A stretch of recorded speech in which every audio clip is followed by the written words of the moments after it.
Basically all I've done is filled that right up to flush on the surface there. Now,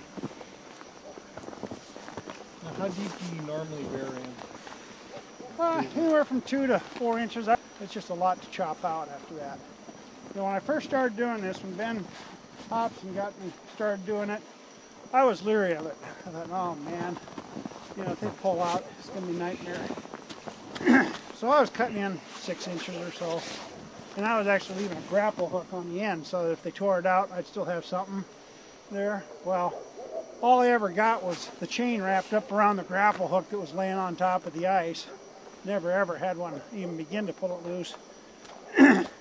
The only factor you want to look out for on ice is if there's a big fracture line right next to the place you're bedding it down. Don't go right up against the edge of that, because that there's a chance that it could crack out. But in clear ice, you know, clean ice like this, see there's a little fracture line there, and I avoided chopping into it. I did a clear spot there. Even that fracture line probably wouldn't give because it's pretty tight. I'm talking about, you know, those big 3/8 wide cracks that you see. If you go right into the edge of that, there's a chance that you might be able to get one to break it loose, but not much of a chance.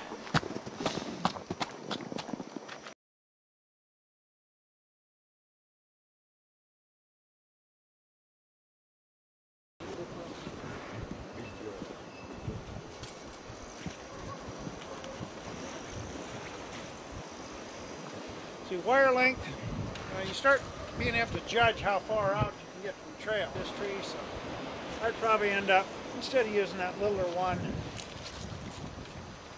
I'd end up going over here. After you set all your snares, are you going back behind yourself and covering up your tracks? No. Most of the time, if it's a hard-packed wolf trail that'll support my weight, I'll probably be walking in it, especially if there's really deep snow around, because I can make less disturbance walking right in that track.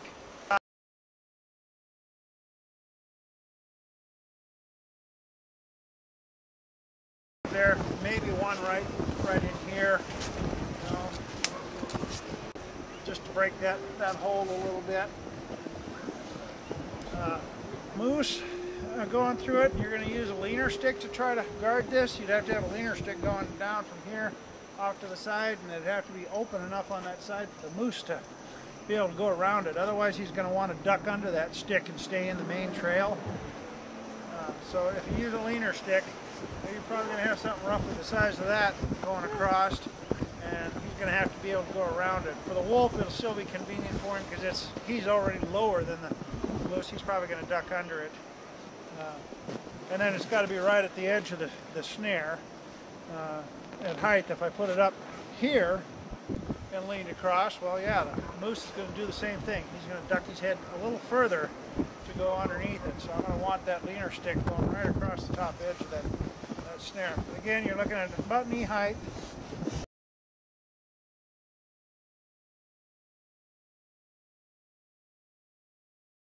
What happens when it's tight like that, that becomes a working point right there. The thing doesn't spin around the tree at all.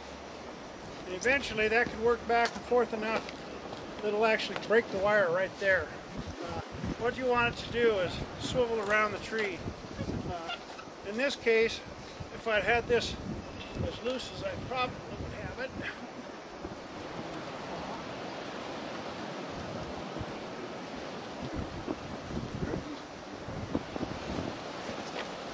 this way it swivels a lot easier. Now there's just enough of a knob here that it might stop that from going on down further, and he'll just keep fighting it and working around. You'd end up probably wrapped around this clump right over here with the rest of the snare. Once he's wrapped around that, he's pretty much had.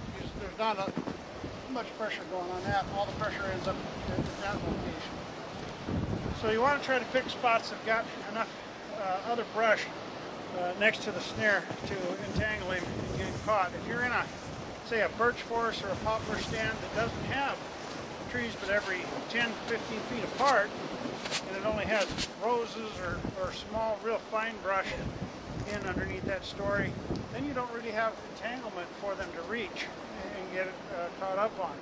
then you're dependent entirely on this anchoring position to take all the strain. So you can see this one's wiggling pretty good on me. But if I had one that diameter, I'm not going to be able to make that thing wiggle. See, it's going to be almost like a solid post. That's going to put a lot of pressure on these stops and on the wire and every part of the snare. You know, when it can wiggle like that, that's quite a bit of spring. And if it doesn't have the entanglement, it's all going to go there. Well, with the entanglement, of course, it gets wrapped up over there.